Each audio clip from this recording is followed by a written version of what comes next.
रेपंजल story in Hindi.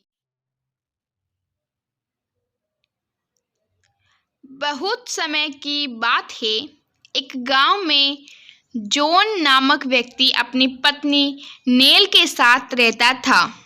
उनके घर के पास एक बहुत सुंदर बगीचा था जिसकी मालकिन हेल्गा नामक जादूगरनी थी। नेल अक्सर अपने घर की खिड़की से उस सुंदर बगीचे को निहारा करती थी। जॉन और नेल की कोई संतान नहीं थी, इसी कारण दोनों दुखी थे और अपने इस दुख को दूर करने के लिए रोज भगवान से प्रार्थना किया करते थे। आखिरकार भगवान ने उनकी सुन ली। नेल गर्भवती हो गई। खुशी से झूमते हुए जब उसने यह बात जॉन को बताई तो वह भी खुशी से झूम उठा। दोनों ने भगवान को बहुत धन्यवाद दिया। नेल गर्भवती होने के बाद जॉन उसका बहुत ख्याल रखने लगा। वह उससे कोई काम करने नहीं देता, उसके खाने पीने का पूरा ख्याल रखता था, उसे खुश रखने के लिए उसकी हर इच्छा पूरी करता था। एक दिन नेल अपने घर की खिड़की से जादूगरनी हेल्गा के बगीचे को निहार रही थी। उसी दिन बगीचे में हरे भरे रेपंजल के पत्ते उगे हुए थे, जिन्हें देखकर नेल का मन उन्हें खाने के लिए ललचा गया। उसने जॉन को पुकारा और उससे कहा कि खिड़की से रेपंजल के पत्तों को देखते हुए बोली, कहते कि रेपंजल के पत्ते खाने से स्वस्थ और खूबसूरत बच्चा जन्म लेता है। तुम जादूगरनी के बगीचे से मेरे लिए रेपंजल के पत्ते ला दो। नेल की बात सुनकर जॉन डर गया। वह उसे समझाते हुए बोला, वह जादूगरनी हेल्गा का बगीचा है, उसे मुझे देख लिया तो बहुत क्रोधित होगी। अब तुम बताओ मैं भला वहां कैसे जाऊं? लेकिन नेल की जिद पकड़ ली। मैं जानती, बस मुझे रेपंजल के पत्ते खाने हैं। तुम किसी भी तरह मुझे रेपंजल के पत्ते लाकर दो। नेल की जिद के सामने जॉन ने हार मान ली और रेपंजल के पत्ते तोड़ने के लिए जादूगरनी हेल्गा के बगीचे में घुस गया। वह पत्ते तोड़ ही रहा था कि जादूगरनी हेल्गा आ गई। अपने बगीचे में एक इंसान को चोरी करते देखकर वह बहुत क्रोधित हुई और चिल्लाई, तुम कौन हो? मतलब कौन हो तुमने मेरे बगीचे में घुसने की हिम्मत कैसे की? जॉन ने डरते हुए कांपते हुए बोला कि मैं आपके पड़ोस में रहता हूँ। मेरी पत्नी नेल माँ बनने वाली है, वो रेपंजल के पत्ते खाना चाहती है। उसकी इच्छा पूरी करने के लिए मैं यहाँ आया हूँ। मुझसे गलती हो गई हो तो मुझे माफ कर देना। जॉन की बात सुनकर जादूगरनी हेल्गा बोली, यदि तुम अपनी गर्भवती पत्नी के लिए ये पत्ते ले जाना चाहते हो तो ले जाओ, लेकिन एक शर्त है। शर्त? कैसी शर्त? जॉन ने पूछा। शर्त यह है कि जिस दिन तुम्हारी पत्नी बच्चे को जन्म देगी उसी दिन तुम मुझे वह बच्चा दे दोगे। जादूगरनी हेल्गा ने अपनी शर्त बताई। जॉन बहुत डरा हुआ था। अपनी जान बचाने के लिए वह शर्त मान गया और रेपंजल के पत्ते तोड़कर अपने घर आ गया। नेल उन पत्तों को खाकर बहुत खुश हुई। उस दिन के बाद जॉन रोज नेल के लिए रेपंजल के पत्ते लाने लगा। कुछ महीने बाद नेल ने एक बहुत सुंदर बच्ची को जन्म दिया। जादूगरनी हेल्गा को जैसे ही यह बात का पता चला, वह उसके घर पहुंची और जॉन को शर्त याद दिलाते हुए उस बच्ची को अपने साथ ले चली। जॉन और नेल दोनों रोने लगे, उससे मिन्नतें करने लगे, लेकिन जादूगरनी ने एक नहीं सुनी। वह बच्ची को ले गई। उसने उसका नाम रेपंजल रखा।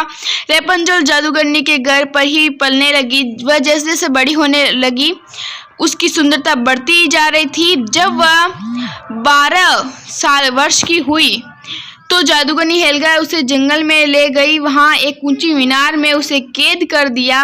उस मीनार में न दरवाजे थे न सीढ़ी, बस एक खिड़की। रेपंजल के बाल बहुत लंबे थे। जब भी जादूगरनी को रेपंजल के पास जाना होता था वह मीनार के नीचे से चिल्लाती, रेपंजल अपने बाल छोड़ो। रेपंजल की खिड़की मतलब कि उस खिड़की से ही वो लटका देती अपने बालों को। जादूगरनी उन बालों के सहारे ऊपर चढ़ती और खिड़की से मीनार के रास्ते से अंदर चली जाती। जादूगरनी का रेपंजल के पास आने का समय निश्चित था। वह रोज दोपहर के समय रेपंजल के पास आती, उसे खाना देकर चली जाती। बाकी पूरे समय रेपंजल मीनार में अकेली रहती थी। धीरे धीरे समय बीतने लगा। कई वर्ष बीत गए। रेपंजल 27 वर्ष की हो गई। इतने वर्षों में वह एक बार भी मीनार से बाहर नहीं निकली। उसकी जिंदगी कैदी के समान थी।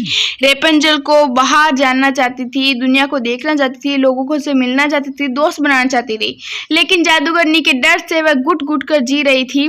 जब वह बहुत दुखी होती तो मीनार की खिड़की पर बैठकर गाना गाने लगती। उसकी आवाज़ बहुत सुरीली थी। उसकी आवाज़ सुनकर पेड़ पौधे झूमने लगते थे, चिड़िया चहचहाने लगती थी। एक दिन एक राजकुमार जंगल में शिकार करने के लिए आए। मीनार के पास गुजरते समय उसे एक गाना सुनाई पड़ा। वह रेपंजल थी जो मीनार की खिड़की पर बैठकर अपनी मधुर आवाज़ में गा रही थी। रेपंजल का गाना सुनकर राजकुमार मंत्रमुग्ध हो गया।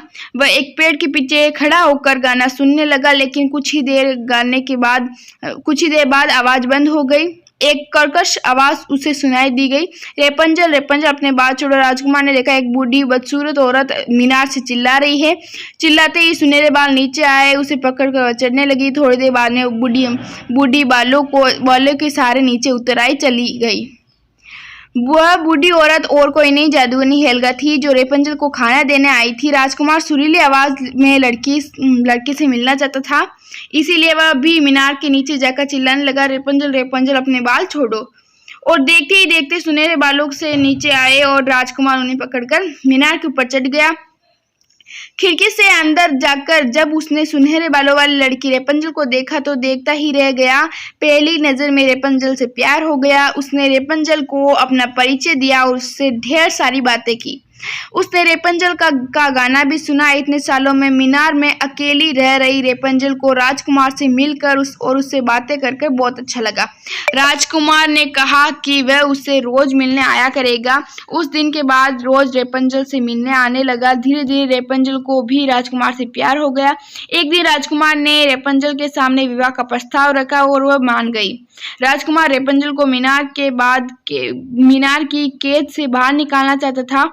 उसने उससे पूछा, क्या तुम्हें यहाँ से बाहर निकलने का रास्ता मालूम है? मुझे इस बारे में कुछ भी नहीं पता। जादूगरनी हेल्गा मेरे बालों के सहारे ऊपर जाती है। ऊपर रेपंजल बोली, ऐसे ही मैं तुम्हें यहाँ से कैसे बाहर निकालूंगा?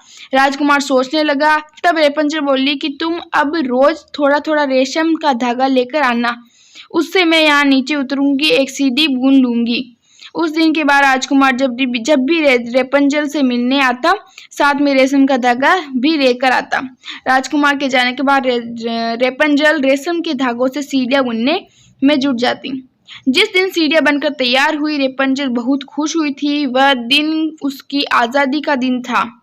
वह बेसब्री से राजकुमार के आने का इंतजार कर रही थी। इसी बीच जादूगरनी हेल्गा उसे खाना देने आई। वापस जाते समय उसे रेशम की सीढ़ियां दिख गई और उसे शक हो गया। मीनार से उतरकर वह अपने घर नहीं गई, बल्कि छुपकर मीनार पर नजर रखने लगी। कुछ ही देर में देखा कि एक राजकुमार रेपंजल के बालों के सहारे मीनार पर चढ़ रहा था। वह सारा माजरा समझ गए। राजकुमार के वापस जाने के बाद वह फिर से मीनार में गई। रेपंजल के बाल काट दिए, उसे रेगिस्तान में जाकर छोड़ दिया। राजकुमार इस सब से अनजान था। अगले दिन जब वह फिर रेपंजल से मिलने आया तो मीनार से चिल्लाया, रेपंजल रेपंजल बाल छोड़ो। जादूगरनी ने रेपंजल के बाल नीचे लटका दिए। राजकुमार उन बालों को पकड़कर मीनार में पहुंच गया तो रेपंजल की जगह जादूगरनी को देखकर वह डर गया। इससे पहले कि वह कुछ पता कर पाता, जादूगरनी ने उसे मीनार से धक्का दे दिया। राजकुमार कांटों की झाड़ियों में गिरा जो उसकी आंखों में चुभ गए। उसे दिखाई देना बंद हो गया। वह दर दर भटकने लगा। कई वर्ष बीत गए। वर्षों तक भटकने के बाद एक दिन वह उसी रेगिस्तान में पहुंच गया जहां जादूगरनी ने रेपंजल को छोड़ा था। वहां उसे किसी के गाने की आवाज सुनाई दी। वह फौरन पहचान गया कि रेपंजल की आवाज है। रेपंजल को पुकारता हुआ वह आवाज की दिशा में दौड़ने लगा। रेपंजल ने जब उसकी आवाज सुनी तो वह उसकी ओर भागने लगी। वर्षों बाद दोनों की मुलाकात हुई। राजकुमार की जो दशा थी उसे देखकर रेपंजल के आंसू बह आए। वे आंसू राजकुमार के आंखों में गिरे और उसकी आंखें ठीक हो गई। दोनों ने एक दूसरे को अपनी अपनी आपबीती बताई। रेपंजल ने जब राजकुमार को बताया कि वह जुड़वा लड़के और लड़की का पिता बन गया है तो वह बहुत खुश हुआ। रेपंजल और बच्चों सहित राजकुमार अपने महल आ गया और वहां सब खुशी खुशी रहने लगे। वीडियो कैसा लगा कमेंट करके जरूर से बताना, और उम्मीद करूँगी कि ये कहानी तो आपको बहुत ही पसंद आई होगी। तो यदि पसंद आए तो वीडियो को भी लाइक कर देना, शेयर कर देना, कमेंट कर देना, और सब्सक्राइब तो जरूर से कर देना, ताकि इस तरीके की वीडियो हम रोजाना लेके आ सके। और वीडियो की जानकारी पाने के लिए स्क्रीन पर टैप करें। हम मिलेंगे आपको रोजाना इस तरह की वीडियो साथ। तब तक के लिए मिलता अगले वीडियो में। धन्यवाद।